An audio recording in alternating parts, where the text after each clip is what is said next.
Assalamu alaikum wa rahmatullahi wa barakatuhu.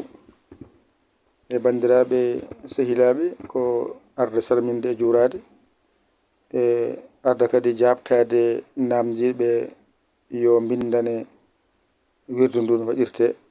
ɓuura laɓande ɗumen e alluwa ngal nanɗon ko fatiha mbaɗata laabi 4 janga satal fatihi o capanɗe jeeɗiɗi ay ya laɗifo ay feles gadiɗo sa ƴeewi o fay ko nano wadde ɗum tindin ɗon ko ya laɗifo adoro jeenayi so gasi mbaɗa ya laɗif temet tati ay feles leso ummi ko nano fay ñaamo holludema mbatta ya laɗif temet tati pawa hen jeenayi wona timmi guddira salatul fatihi laabi nogas e ɗiɗi ɗo timmi kadi mbiya ya allah mbaɗa jeegom ya allah capanɗe jeegom ay felesode ummi ko ñamone fayi nano ha ganda ko jeegom adoto capan jeego puɗɗo arde ay feles ummitima banggue nano no fayi ñaamo ha ganda ya allah o bencitta mbatta ya allah capanɗe jeegom ya allah mbaɗa jeegom so gasi garna ya jami'u mbaɗa 4 ya jami'u mbaɗa 10 ya jami'u mbaɗa temedere ay feles ummi ko ñaamo fay nano kadi ummi ñaamo fay nano fay ñaamo ha ganda ya jami'u bencitta mbaɗa temedere ya jami'u 10 ya jami'u temedere 4 kay gasi ya laɗif ne mbaɗa jeenayi ya laɗif mbaɗa nogas ya laɗif mbaɗa temedere ay feles ummi ko ñaamo fay nano ummi kadi ñaamo fay nano ha ganda ya laɗif kadi yo wancite ya laɗif temedere ya laɗif nogas ya laɗif temedere jeenayi gasi uddire salatul fatihi laabi nogas ɗiɗi ɗo haaɗi ɗum ɗo dumotoɗa mbaɗa ɗum balɗe 12 sa softi mbaɗa subaka e kikiɗe sa aami cuɓoɗa e tan goto subaka tan walla kikiɗe tan an andi no mbawirɗa mbaɗɗa noon kono sa fuɗɗima noon rewodir ha wona balɗe jeenayi nde ba 12 teskede ko 4 nde ko 3 e jeenayi ndendinɗa keɓɗa 10 ɗe 10 noon ko 1 e 2 ndendinta 3 yalta 3 noon ɗin ƴettata sadak sa waɗama mbaɗa ñiiri kosam lay 3 sa ƴetta paquet 3 sukara cakkoɗa 3 an andi ko ala fota cakkoɗa 3 tan yo 3 tan kaɗa hen jokka haaju ma yo allah ko en nande e famde e gollirde ko ɗum ɗo wonno ko jinnon famminde on namdinoɓe nanɗon on kollama laɗifo karfeje ko 4 on kollama laamun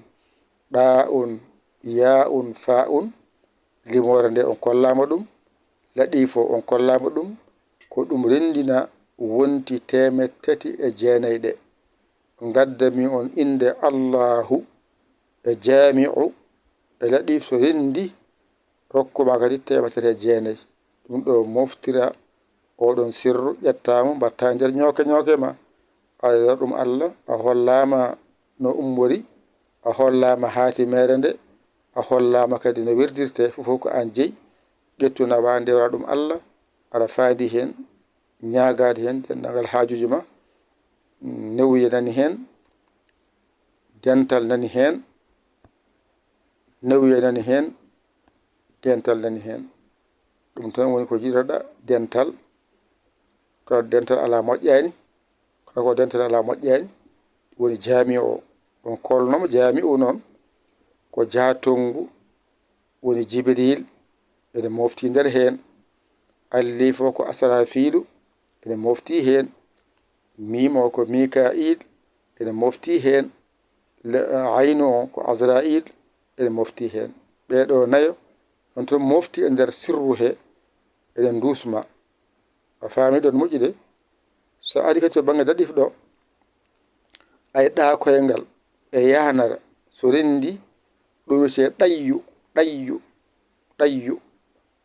ɗayyu nan ɗon ɗayyu ne tumni nder hen sa itti kadi ɗa koyngal ngal ɓolal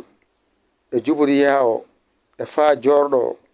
o rokkanma ko 99 inɗe Allah ɗe nan ɗum mofti accinani 9 ɗi ko ɗa koyngal ngal ya o e fa o 99 ɗakkodira wonti 99 ene mofti e nder laɗife inɗe Allah 99 ɗe ene suuri ene mofti e nder laɗife accinani ɗum no sa wi tan ya laɗif tan ko Allahu o kalɗa saabu ko Allahu wiyete laɗifu wadde Allah tan po kalata kalda e Allahu yo newnane Allahu woni jamiu denni noon kala ko renini renda kala ko serdi sera